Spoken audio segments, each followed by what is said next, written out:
Hello বন্ধুরা, আজকে আমরা দেখব আমাদের কাছের মৌলানা কারি ইয়াসিন সাহেব। তিনি বলছেন এখনকার সময় মরাবাড়ি মেয়েরা কিভাবে কান্না করে। তাহলে বন্ধুরা ভিডিওটা শুরু করা যাক।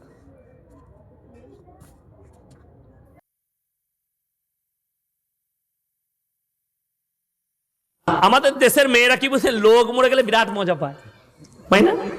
আমি আমার আব্বাকে বলছিলাম, আপনি 50 বছর বায়ান করলেন, এখনো পর্যন্ত কিন্তু এদিকে মরা ঘর বন্ধ করতে পারলেন না, পেরেছে না? কোথায় ছাত্রে কে মরেছে, এইখান থেকে একদম ট্রাক্টর দেখছে রেডি হয়ে সব মেয়েরা শাড়ি পরে বসছে, ও আমরা শাড়ি পরে গিয়ে বসে পড়লো। বেটা বলছে, তুই কোথায় যাচ্ছিস গো? বলে, জানি না, ছাত্রে মরেছে একজন। বলে, ক্যা হয় তোর? বলে, তোর বাপের ফুপুর অমুকের তমুক করে একটা কুটুম বার করলিলে, যা বুঝে কর গা। বেটা আর অত কুটুম কি বুঝবে? বলে, তাহলে যা। গোটা গাড়ি গল্প চলছে, যখনই ছাত্রের মোড়ে ঢুকেছে কি করে মনে গো, ফেরেশতারা আল্লাহকে বললো, আল্লাহ এই যে দারুণ ডিজাইন শুরু হলো, বললে এখনো অনেক বাকি আছে, তারা ঢুকুক।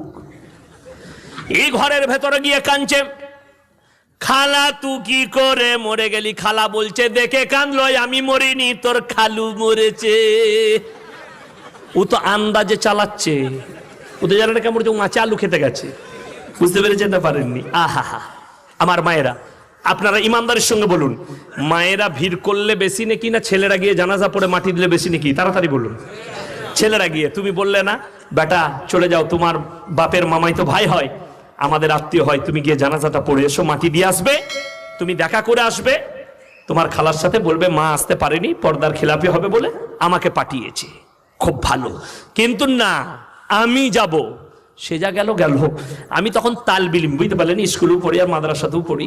আমার দাদি মরে গেছে, রাতের সব চলে গেছে, আমি মাদ্রাসায় শুয়েছিলাম, সকালবেলায় উঠে গেলাম, দেখছি এত কাঁদা কাঁদছে, আব্বাজানের খালাই তো বোনরা সব, কি বুঝলেন, একজন এত কাঁদছে। আমি মনে মনে চিন্তা করলাম, আল্লাহ এদের বেশি মহব্বত, আমার ফুপুরা তো অত কাঁদেনি, কিন্তু তার থেকে বেশি আমার আব্বার খালাই তো বোনরা কাঁদছে। অতি ভক্তি চোরের লক্ষণ। সে এত কাঁদছে, যখনই একটু ভিড় লেগে গেছে তখন বলছে, বলো জনুবা জুতোটা লুকিয়ে রাখলো, কেউ নিয়ে পালিয়ে যাবে, হাতে জুতো মনে আছে। কেমন কাঁদছে বুঝলেন, ও জুতো মনে রেখেছে। আবার অনেকজন দেখবেন কাঁদতে কাঁদতে বলে, হলো আজকে আমি ঘর যাচ্ছি না। তুই যাচ্ছি না, আমার গোস্তের হাঁড়িটা জাল দিয়ে দিবি। ওইখানে কাঁদছে, কিন্তু ওর গোস্ত হাঁড়িটা পচে যায় না, সেটা ওর চিন্তা আছে। কি যে দুঃখ আমার বুঝে আসে না। আবার দেখবেন যে একটু ভালো কানের দুল পরে আসে না, খালি কাঁদতে কাঁদতে দেখলো আমি, তারপরে কাঁদা হয়ে গেল। মেয়েরা বললে, কোথায় পেলি দুলটা, কোথায় গড়াইলে? বললো, আমাদের এখানে একটা শিকার আছে, মারাত্মক শিকারও যাবি গড়ি দিব। আর দেখবেন যার বেশি শরবত খেতে ইচ্ছা যাবে, খালি অন্য মেয়েরা বলবে, দিল ওকে শরবত, দিল মরে যাবে, মরে যাবে। ফেরের শেষ নাই, কি বলে, ডিজাইনের শেষ নাই, সব হয়ে গেল। আমার ভাইয়েরা, আপনার গ্রামে মাইয়াত হলে, আমার বলার উদ্দেশ্য শুনেলেন, মাইয়াত হলে আপনারা এলান করবেন, যারা নিকটবর্তী আত্মীয় আছো তারা মাইয়াতের কাছে থাকো, যারা দূরবর্তী আত্মীয় আছো তারা দূরেতে একটা বাড়ি ঠিক করা হয়েছে, সেখানে উজু করে বসে মাইয়াতের মাগফিরাতের লেগে দোয়া করো। ভালো না খারাপ? ভালো। কিন্তু যদি ওটা করেন, যাবে না? যাবে। সব চুকে গেল, খানা খেয়ে জানাজা হয়ে গেছে, এরপর বেরিয়ে যাচ্ছে, গাড়িতে চেপে যেমনি রোডে উঠেছে, তখন বলছে, হ্যালো তোর পাতে একটা হাড় পড়ে এলো। বলে, হলো তোর পাতে তো হাড় দিল, ঠাকুরের বাটার আমার পাতে একটা আলু দেয় নাই। ফেরেশতারা বলছে, খালা খালি কবরে আই, তোদিকে ভুনা ভুনা হাড় খাওয়াবো। পর্দাও নাই, নামাজও নাই, রোজাও নাই, কিচ্ছু নাই। নামাজ আমরা যা পড়ি তা আল্লাহ জানে, তাই তো? পাইকিরি ছাড়া তো নামাজ হয় না এখন। পাইকিরি নামাজ জানেন কি? পাইকিরি নামাজ মেয়েদেরও। সে আমি তখন নতুন নতুন এসছি, কি বলেন, ছুটি হলে আসতাম রমজান মাসে, ঈদের পরের দিনে ইমাম সাহেব বাড়ি চলে গেছে আমাদের মসজিদের, আমাকে বললে ইয়াসিন নামাজটা পড়িয়ে দেবে। ঠিক আছে, আপনি চলে যান। আসরের নামাজ পড়াতে যাচ্ছি, পুকুরের পাড়ে আমার সম্পর্কে দাদি হয়, দেখছি এখনো মসজিদে টাইম আছে, তা দাদি কি করছে দেখি, তো দেখছি দাদি নামাজের নিয়ত বেঁধেছে। আল্লাহু আকবার বলে নিয়ত বেঁধেছে, বৌমা ঝাঁটা খুঁজে বেড়াচ্ছে, ও আঙুল বাড়ি দেখি দিলে মাল ওই দিকে আছে।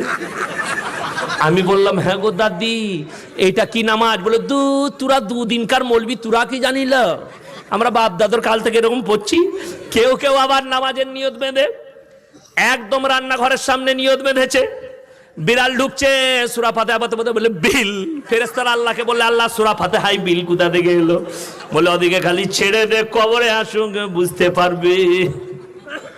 ওই জন্য নামাজটাকে নামাজের শুনেলেন, ফাইন্নাহু ইয়ারা, তোমরা আল্লাহর উপাসনা এমন করে করবে, তোমরা আল্লাহর উপাসনা এমন ভাবে করবে, এমন ভাবে আল্লাহর উপাসনা করো, মনে মনে ভাববে আমি আল্লাহকে দেখতে পাই বা না পাই, আমার আল্লাহ আমাকে অবশ্যই দেখছে। এইভাবে তোমরা কি করবে? নামাজ আদায় করবে। আমার ভাইয়েরা, আমরা নামাজ পড়ি কেমন?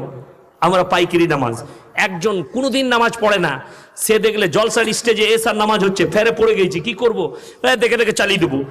ইমামের সঙ্গে 4 রাকাত দেখে দেখে চালিয়েছে, তারপর লোকরা সুন্নত পড়ছে, বেদের পড়ছে, এই চিন্তা করলে আল্লাহ এগুলো কি চালাচ্ছে, যা হবে হবে আমু চালিয়ে যাই। একবারে নিয়ত বেঁধে 32.5 রাকাত। ফেরেশতারা আল্লাহকে বললো আল্লাহ আর কাটে 32.5, বললে মানটা নো এন্ট্রি মাল, ফজর থেকে খুঁজে পাবি না, ও ফেরে পড়ে চালাচ্ছে। এরকমও নামাজি আছে। আর নামাজ আল্লাহ আমাদের দেশে কি বুঝলেন, যে যত স্পিরিটে পড়তে পারবে হাফেজ সাহেব, সে তত ভালো হাফেজ, তাই না? তারাবি যে যত স্পিরিটে পড়তে পারবে, আল্লাহ আকবার মালিকুম ইয়া কাটা বলতে বলে ফুটিয়ে দিলে বে দারুণ, একদম রাজধানী এক্সপ্রেস। কোথা থেকে এনে মারাত্মক। ফেরেশতারা বলছে তোরাই জানিস, আমরা খুঁজে পাই নাই কোথায় পড়ছে। বড় কষ্ট হয়। কোরআনকে জিজ্ঞেস করুন, আমি 12টা বৎসর বোম্বেতে তারাবি শুনিয়েছি আমার জীবনে। 9টায় শুরু করতাম, 12:30টায় শেষ হতো, কোনোদিন 1টা বেজে যেত, 1 পারা পড়তাম। আলহামদুলিল্লাহি রাব্বিল আলামিন আর রহমানির রহিম মালিকি ইয়াউমিদ্দিন ইয়্যাকা না'বুদু ওয়া ইয়্যাকা নাস্তাঈন ইহদিনাস সিরাতাল মুস্তাকিম সিরাতাল লাযীনা আন'আমতা আলাইহিম গায়রিল মাগযুবি আলাইহিম ওয়ালাদ-দাল্লিন। বুঝতে পারলেন? পরে সূরা ফাতিহা পড়লাম। সব থেকে বড় জিনিস আমাদের হাফেজ সাহেব দিকে আমরা বলে দিই না, যখনই রুকু করলাম সুবহান রাব্বিল আযীম সুবহান রাব্বিল আযীম সুবহান রাব্বিল আযীম সামি আল্লাহু লিমান হামিদা, তখন মুক্তাদির একবার হলে সুবহান সুবহান, যা হয়ে গেল। ঠিক বলছি না ভুল বলছি? হৃদয়কে জিজ্ঞেস করুন আপনারা, মুখে কথা নয়, আপনার হৃদয়কে জিজ্ঞেস করুন কবার তাসবিহ পড়তে পারেন আপনি। আর আমার আল্লাহ কোরআনে বললেন কাদ আফলাহাল মুমিনুন আল্লাযীনা হুম ফি সলাতিহিম খাশিউন। হে আমার বিশ্বনবী বলো, কাদ আফলাহাল মুমিনুন, প্রকৃত মুমিন কারা? তাদের 1 নম্বর আখলাক চরিত্র শুনে নাও। তারা যখন নামাজ পড়ে খুশু খুজুর সঙ্গে নামাজ আদায় করে, ধীর স্থিরতার সঙ্গে তারা যেন নামাজ আদায় করে, খুশু খুজুর সঙ্গে তারা যেন নামাজ আদায় করে। সবাই করবেন, জোরে বলুন ইনশাআল্লাহ। আমাদের পাইকারি নামাজ জানেন, বাজারে দেবগ্রাম বাজারে দোকান আছে, মসজিদে নামাজ দাঁড়িয়ে গেছে, এই তাড়াতাড়ি শাটারটা নামিয়ে ছুটে গিয়ে আর মনে পড়ছে না ক্যাশ বাস্কতে চাবি লাগাইছি না লাগাইনি। কেমন নামাজ হবে বলুন? অনেকজন দেখবেন, শুনে নেন নামাজে কিরকম ভাবে খালাল পায়দা হয় শুনে নেন। জুম্মার দিনে নামাজ পড়তে যাচ্ছেন, আপনি গোসল করলেন, স্ত্রী বলল খানা খেয়ে লাও গো, আপনি বললেন না না ফিরে এসে খাবো, এখন খাবো না, একবারই নামাজ পড়ে অনেকজন খায় না, ভোগ লেগেছে, আপনি বললেন না আমি ফিরে এসে খাবো। নিয়ত বেঁধেছেন, 1 রাকাত হয়ে গেছে, 2য় রাকাতে উঠে মনে হচ্ছে শালা খেয়ে নিলি ভালো হতো, বেশ ভোগ লেগে গেল। অনেক সময় মনে হয় না। ওই জন্যে হাজত পুরো করে নাও, যত কিছু বাকি থাকবে, ভোগ লাগলে 2টি খেয়ে নাও, পায়খানা প্রস্রাব লাগলে সেরে নাও, আল্লাহর সামনে এমন ভাবে দাঁড়িয়ে যাও ফাইন্নাহু ইয়ারা, তোমরা মনে মনে ভাববে আমি আল্লাহকে দেখতে পাই বা না পাই, আমার আল্লাহ আমাকে অবশ্যই ডাকছে। এইভাবে আমার মায়েরা আমার ভাইয়েরা নামাজ আদায় করুন। আর নিয়ত করে আজ থেকে কেউ নামাজ কাজা করবো না, জোরে বলুন ইনশাআল্লাহ। আমার ভাইয়ের দিকে বলে যাই, আমার যুবক যুবতী ভাইয়ের দিকে বলে যাচ্ছি, আজ থেকে নামাজের নিয়ত করে নাও। তোমাদের সৌন্দর্যদায় আল্লাহ বরকত দেবে, তোমাদের ইলমে আল্লাহ বরকত দেবে, তোমাদের জ্ঞানে আল্লাহ বরকত দেবে। আর আমি যুবক দিকে বলে যাই, ক্যারাম বোর্ড খেলবেন না, ফ্রি ফায়ার খেলবেন না, আপনি কোনো রকমের পাপ কাজ করবেন না। আমার ভাইয়েরা, আঙ্গুলের খেলাগুলো, ফ্রি ফায়ারটা কি লাগে, হাত লাগে না আঙ্গুল লাগে? আঙ্গুলের খেলা হারাম, ক্যারাম খেলা হারাম, খেলতে পাবেন না। তাস খেলা হারাম, খেলতে পাবেন না। জুয়ো খেলা হারাম, খেলতে পাবেন না। আমাদের দেশের লোক মনে করে জুয়ো খেলে, সুদ খেয়ে, লটারি কেটে আমরা বড় লোক হবো, ভাবে না? একজনের 1 লাখ পড়েছে লটারিতে, সে মনে মনে করলে মৌলবীদের কথা শুনেবে, দেখ 1 লাখ টাকা পড়ে গেল। হ্যালো বন্ধুরা, আমার চ্যানেল নতুন হয়ে থাকলে চ্যানেলটা সাবস্ক্রাইব করে দেবেন। আর আমার ভিডিও আপনাদের কাছে কেমন লাগে সেটা অবশ্যই কমেন্ট করে বলবেন। দেখা হচ্ছে পরের ভিডিওতে। Bye bye.